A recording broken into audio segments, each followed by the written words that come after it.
Hey there, it's Marlene. In this video, I'm going to show you how to set up remote shooting between your Lumix G9 and your mobile device, as well as how to transfer images between the two, whether those are shot remotely or not. And we'll get into the Lumix Sync app as well as the old Lumix Image app, because both of them work.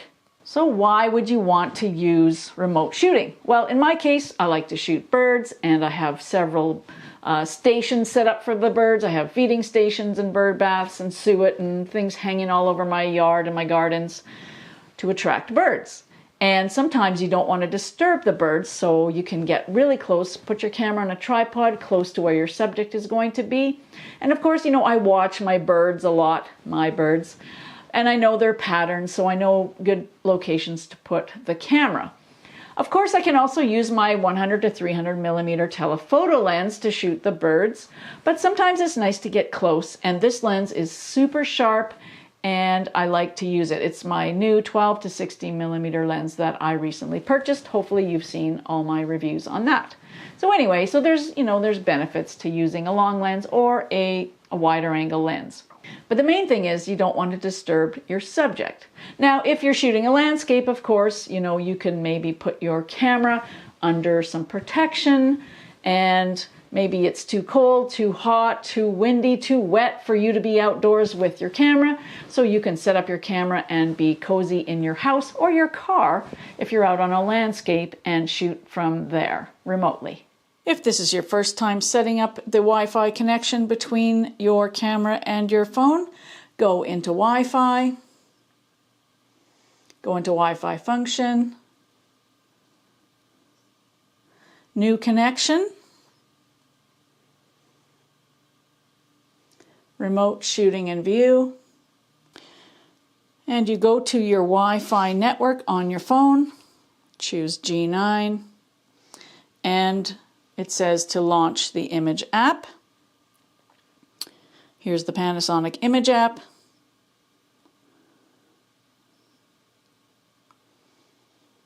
That connects to camera, and the clue is that the camera back goes dark, and you can see here that I have a remote operation. We'll get right into that app, and this is the Lumix Image app.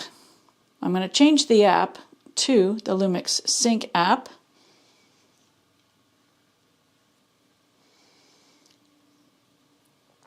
Okay, now when the Lumix Sync app is connected, you will see that the Wi-Fi is lit up as well as the G9 symbol on your phone.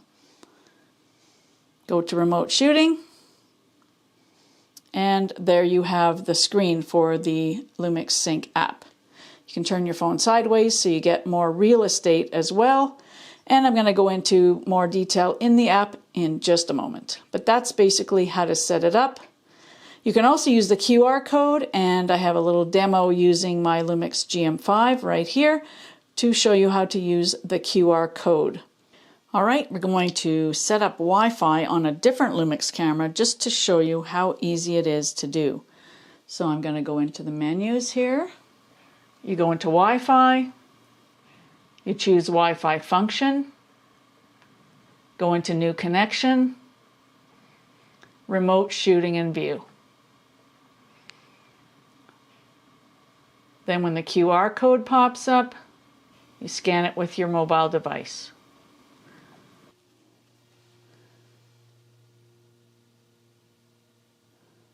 There you go. Join.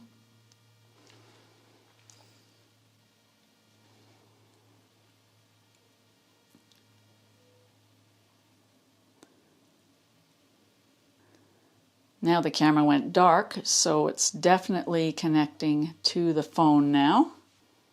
Okay, so in the meantime, I'm going to go into my Wi-Fi settings, and there it is in the Wi-Fi. You can see it says GM5. Going to go back to the app. It might not connect to the Lumix Sync app. Let me go to the other Panasonic Image app. There we go. Okay, so that one connects to the GM5. The GM5 is a really old camera, but you could see how easy it was just to grab the QR code from the camera And if you're having trouble connecting, that is the way I suggest you do it. Use the QR code. All right, let's go to remote operation. You can turn the phone sideways and take a picture. There you go. You can play back your photos. So I have a bunch of photos on this memory card already. And if I wanted to, I could transfer one of them right onto my phone. And it's that easy. So that's sort of a hybrid of the Lumix app, the Lumix Sync app, and that's the easiest way to do it. QR code on the Wi-Fi. One thing to add is that you don't need to be in a Wi-Fi zone in order to get a connection between your camera and your phone. In fact, you can be in the middle of a forest with no service at all and get a connection. And you can also be in Wi-Fi. The key is to check your settings in your phone, your Wi-Fi settings, and just make sure that it actually is connected to the Lumix camera that you're using. The great thing is, once you have it set up once, you just go into Wi-Fi function the next time you want to use it, and you just can choose a destination from history or one of your favorites. So I've used this before on my iPhone. So you go right into your Wi-Fi settings on your phone, and the G9 should pop up, or whatever camera you've previously used should pop up on your cell phone screen. If this video has helped you, please consider buying me a coffee. Thanks to all of you who've bought me coffee so far. You know who you are. I really appreciate your support.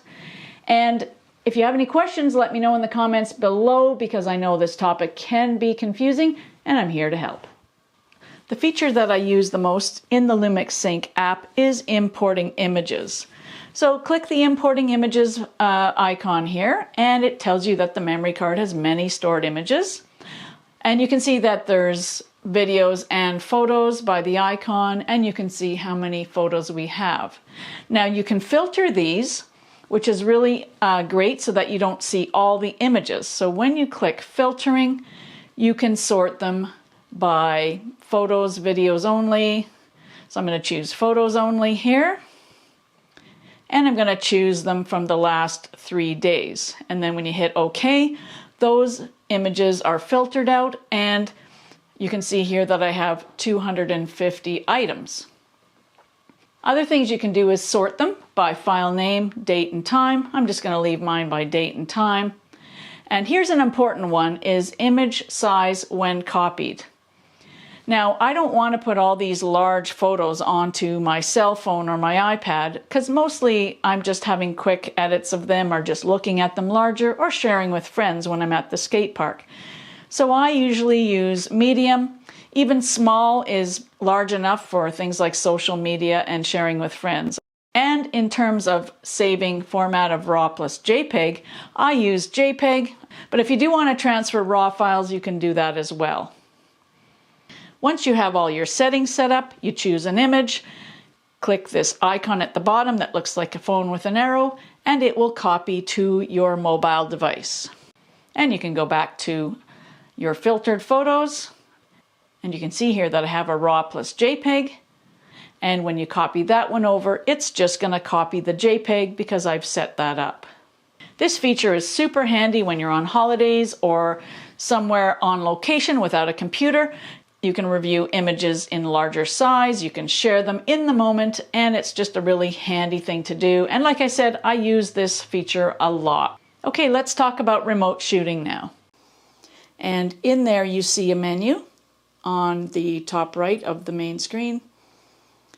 And you can see that you can change your aspect ratio, your picture size, your quality, recording format, recording quality, photo style, filter settings, metering mode, 6K, 4K photo, high-res mode, bracket, autofocus mode, drive mode, recording mode, autofocus mode, self-shot, live control, and rotating your display.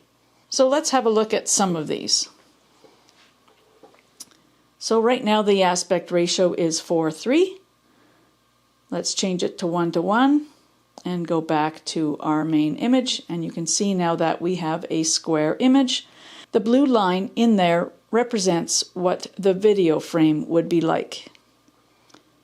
Let's put it back to what it was.